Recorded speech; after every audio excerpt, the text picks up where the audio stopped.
நம்மளுடைய subscriber angel Vaidyanathan அவங்களுடைய பொண்ணுக்கு பர்த்டேன்னு நேற்றுக்கு கமெண்ட் பண்ணியிருந்தாங்க. அம்மா நீங்களும் வாழ்த்துக்கள் சொல்லியிருங்கம்மா அப்படின்னு சொல்லியிருந்தாங்க. அவங்களுடைய பொண்ணு பிரீத்திக்கு இனிய பிறந்தநாள் நல்வாழ்த்துக்கள். Happy birthday to you. Vinayaka செட்டிநாட்டு சமையலறை சார்பாகவும் சப்ஸ்கிரைபர் எல்லாருடைய சார்பாகவும் உங்களுக்கு இனிய பிறந்தநாள் நல்வாழ்த்துக்கள். எல்லாரும் சேர்ந்து பிரீத்திக்கு வாழ்த்துக்கள் சொல்லிருங்க.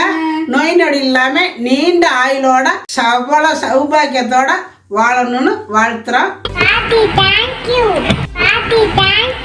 இப்ப நம்ம வீட்டு மரப்படி மசாலா ஐட்டம்லாம் நல்லா வறுத்து சுத்தமா நம்ம வீட்டுக்கு எப்படி செய்வோம் அதே மாதிரி நாங்க செஞ்சு எல்லாருக்கும் கொடுத்துட்டு இருக்கிறோம். நம்மளே வீட்டுல கெமிக்கல் எதுவுமே இல்லாம இயற்கையான ஒரு சோப்பு, ரெடிமேட் இட்லி மாவு. Without idli there is no chutney. முருங்கை பொடி, பிரண்டை பொடி, 500 சர்க்கரை இருந்தாலும் நார்மலுக்கு 100க்கு 100 கொண்டு வர்ற சர்க்கரை கண்ட்ரோல் பவுடர், நிறைய சத்துக்கள் நிறைந்த சத்து மாவு, செட்டிநாட்டு பிரியாணி மசாலா, பருப்பு பொடி, கருவேப்பிலை இட்லி பொடி, செட்டிநாட்டு சாம்பார் தூள், ரசப்பொடி, மாங்காய் ஊறுகாய், 12 விதமான மூலிகையை சேர்த்து காய்ச்சி எடுத்த ஹேர் ஆயில், ஆவார அரப்பு பொடி. இந்த பொருள் எல்லாம் உங்களுக்கு வேணும்னா கீழே இருக்கிற வாட்ஸ்அப் நம்பருக்கு கேட்டு வாங்கிக்கோங்க.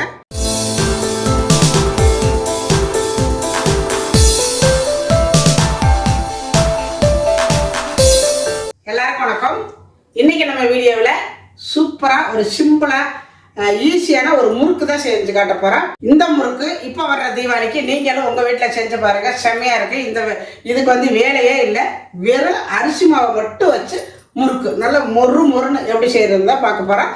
இதுக்கு வந்து நான் ரேஷன் அரிசியை, அதாவது அரிசி முழுசா இருக்குது, அந்த அரிசியை வர அரிசியை அரைச்சு நான் உங்களுக்கு செஞ்சு கட்ட போகிறேன்.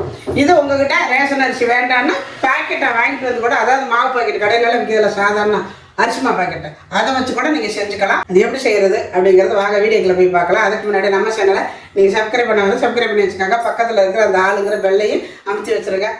பாருங்கள், இதுக்கு வந்து நான் ரேஷன் அரிசி தான் எடுத்துருக்கிறேன். ரேஷன் பச்சரிசி. நீங்கள் எந்த அரிசி மாவு வேணாலும் வாங்கிக்கலாம், ஒன்றும் பிரச்சனை இல்லை. இதை வந்து நல்லா தூசி இல்லாமல் புடைச்சிட்டு எடுத்து வச்சுருக்கிறேன். தூசி மாதிரி இருக்குதுன்னு நினச்சிங்கன்னா ஒரு ஈர துணியை போட்டு கூட சும்மா அப்படியே ஒத்தி கூட எடுத்துக்கலாம். எனக்கு நல்லா இருக்கு, நான் சுத்தமாக புடைச்சிட்டு வச்சுருக்கிறேன். இப்போ இதை நம்ம வந்து மிக்சியில் அரைச்சிக்கலாம்.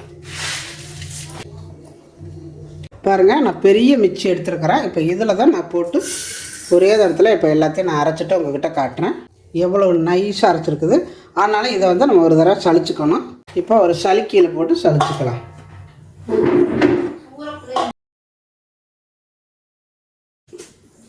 நல்லா நைஸாக இருக்குது இந்த மாவு.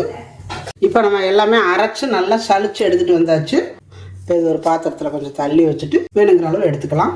மாவெல்லாம் எடுத்துகிட்டு தேவையான அளவு நான் மாவு எடுத்து வச்சுருக்கிறேன். எவ்வளோ மாவு வேணாலும் உங்களுக்கு தேவையான அளவு எடுத்துக்கோங்க. நான் ஒரு 1/4 கிலோ பக்கம் எடுத்துருக்கிறேன். அதுக்கு கொஞ்சமாக சால்ட்டு. முறுக்குக்கு வந்து எப்போவுமே நிறைய உப்பு போட்டுறாதீங்க, லைட்டாக போட்டாலே கச்ச மாதிரி ஆகிடும். அதனால் லைட்டாகவே போட்டுக்கோங்க. ஒரு 1/2 ஸ்பூனு எள்ளு, 1/4 ஸ்பூனு சீரகம். இதை வந்து நல்லா அப்படி இந்த மாதிரி திரக்கிட்டு போட்டுக்கோங்க. இந்த மாதிரி திரக்கிட்டு போட்டுக்கோங்க. வாசனை டேஸ்ட்டு கொடுக்கறதுக்கு பெருங்காயத்தூள், அது ஒரு 1/4 ஸ்பூனு சேர்த்துருக்குறேன். இப்போ அதை எல்லாத்தையும் சேர்த்து நல்லா ஒரு கலக்கி விட்ருங்க. இப்போ இது இருக்கட்டும். 60 கிராமு வெண்ணெய் எடுத்துருக்கிறேன். உங்களுக்கு வெண்ணெய், நெய், டால்டா எது வேணாலும் சேர்த்துக்கலாம். கடையில் விற்கிறவங்க டால்டா சேர்த்துக்குவாங்க. நம்ம வந்து வீட்டுக்குங்கிறதுனால நான் வந்து வெண்ணெய் சேர்த்துக்கிறேன். நீங்கள் வெண்ணெய், டால்டா, ஆயில் எது வேணாலும் எடுத்துக்கலாம். ஆனால் அளவுகள் இதே அளவுக்கு எடுத்துக்கோங்க. நான் வந்து 1/4 கிலோ மாவுக்கு தான் இந்த அளவுகள் சொல்கிறேன். இப்போ இதை வந்து லைட்டாக உருக்கி எடுத்துக்கலாம். இப்போ நல்லா இந்த மாதிரி உருக்கி எடுத்துக்கோங்க. எடுத்துட்டு இந்த மாவில் ஊற்றி பிணைஞ்சிக்கலாம். கொஞ்சம் கொஞ்சமாக ஊற்றி பிணைங்க. இந்த மாதிரி தண்ணி ஊற்றாமலே ஃபஸ்ட்டில் வந்து இந்த மாவு, இந்த வெண்ணெய் எல்லாம் சேர்த்து நல்லா பிசைஞ்சிருங்க. பிணைஞ்சிட்டு எடுத்திங்கன்னா நல்லா இந்த மாதிரி பிடிக்கிறதுக்கு வரணும். நல்லா இந்த மாதிரி பிசைஞ்சதுக்கப்புறம் இப்போ கொஞ்சம் கொஞ்சமாக தண்ணி ஊற்றி பிணைஞ்சிக்கோங்க. முறுக்கு மாவு பக்குவத்துக்கு பிணைஞ்சிக்கோங்க. இந்த மாதிரி பிசைஞ்சிட்டேன். இதில் வந்து பொட்டுக்கடலை மாவு சேர்க்கணும். நான் விட்டுட்டேன். நான் வந்து பட்டர் நிறைய சேர்த்துருக்கறனால பொட்டுக்கடலை கம்மியாக சேர்த்துக்கோங்க. பொட்டுக்கடலை மிக்சியில் போட்டு நைஸாக அடித்து சளிச்சு வச்சுருக்கிறேன். ஒரு 3 ஸ்பூன் மட்டும் சேர்த்துக்கோங்க. பட்டர் முறுக்குங்கிறது வெறும் அரிசி மாவுலேயும் செய்யலாம். நம்ம கொஞ்சமாக இதுக்கு வந்து பொட்டுக்கடலை மாவு சேர்த்துருக்குறேன். இதுக்கு அளவுகள்லாம் தேவையில்லை. நீங்கள் கேட்பீங்க அளவே சொல்லலையேம்மான்னு, நான் அதனால தான் சொல்கிறேன். இப்போ கொஞ்சமாக தண்ணி விட்டு பிணைஞ்சிக்கோங்க. நல்லா இந்த மாதிரி பிணைஞ்சி வச்சுருங்க. நல்லா இப்படி இருக்கணும். அப்போ தான் பட்டர் முறுக்கு நம்ம புளியறதுக்கு ஈஸியாக இருக்கும். இப்போ இதெல்லாம் எண்ணெயை தடவி வச்சுருங்க, ஒரு 2 நிமிஷம் அப்படியே இருக்கட்டும். பட்டர் முறுக்கு செய்கிறதுக்கு இந்த மாதிரி அச்சு எடுத்துக்கோங்க, நல்லாயிருக்கும். இதில் வந்து எண்ணெயை தடவிக்கோங்க, தடவிட்டு அதே மாதிரி நம்ம முறுக்கு குழாயிலே எண்ணெயை தடவி வச்சுருக்கிறேன்னா இதில் தடவி போட்டுக்கலாம். பிணைஞ்சு வச்சுருக்கிற மாவில் கொஞ்சம் எடுத்து உருண்டைப்பட்டி போட்டுக்கோங்க.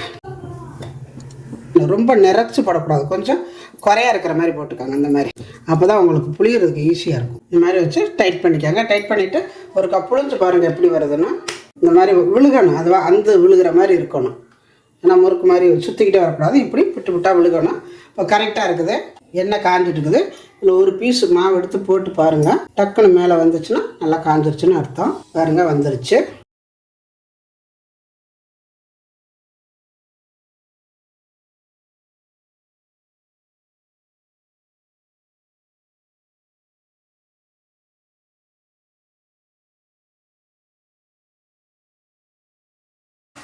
பாருங்கள் எப்படி இருக்குதுன்னு. போட்ட உடனே திருப்பக்கூடாது, ஒரு 2 நிமிஷம் கழித்து கொஞ்சம் வேக விட்டுட்டு திருப்புங்க. அப்போ தான் இந்த மாதிரி இருக்கும். பாருங்கள் எவ்வளோ நல்லா இருக்குன்னு. பட்டர் முறுக்குன்னா பட்டர் முறுக்கு தான், அவ்வளோ அருமையாக இருக்குது.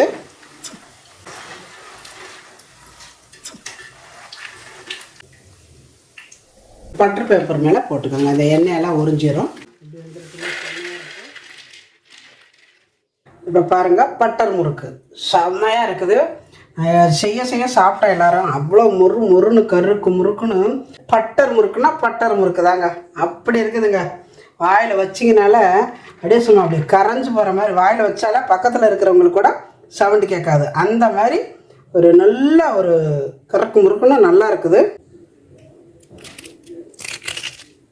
பாருங்க, இதே மாதிரி இந்த தீபாவளிக்கு உங்கள் வீட்லேயும் இந்த பட்டர் முறுக்கு செஞ்சு பாருங்கள், செம்மையாக இருக்குது. அப்புறம் சொல்லுவீங்க இது எவ்வளோ சாஃப்டாக இருக்குதுன்னு. மற்ற முறுக்கை விட இந்த முறுக்கே நம்ம வந்து எல்லா நாளுமே நம்ம செஞ்சு நெக்ஸ்ட்டாக சாப்பிட்லாம் அப்படின்னு கூட நினைப்பீங்க.